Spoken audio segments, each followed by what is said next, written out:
তো এবার আমরা রেডি হয়ে বেরিয়ে পড়লাম বিচে যাব বলে।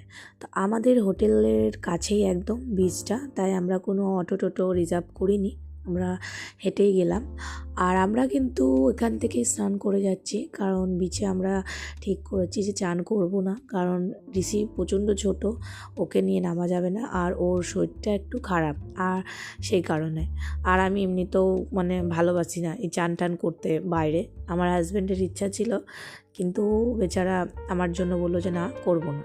তো আমরা এখান থেকে আমার জন্য একটা ক্যাব আর ওর জন্য জুতো কিনে চলে এলাম একদম সমুদ্রের ধারে। আর জাস্ট ভিউটা দেখো একবার, মানে এখানে প্রচুর লোক আর প্রচুর সবাই আনন্দ করছে, সঙ্গে আমরাও কিন্তু আনন্দ করে নিলাম। আমরা এখানে এসে ঘোড়ায় চাপলাম, বোটিং করলাম। বোটিংয়ের ভিডিও দিতে পারবো না, কারণ আমরা বোটিংয়ের ভিডিও শ্যুট করতে পারিনি। আমার ছেলে প্রচণ্ড ভয় পেয়ে গেছিলো, আর আমাদেরও প্রচুর ভয় লাগছিল, কারণ জলটা এতটাই মানে জলে ঢেউ ছিল, কিছু বলার নেই, সেই কারণে। তো এখানেই আমরা একটা হোটেলে খাওয়া দাওয়া করলাম।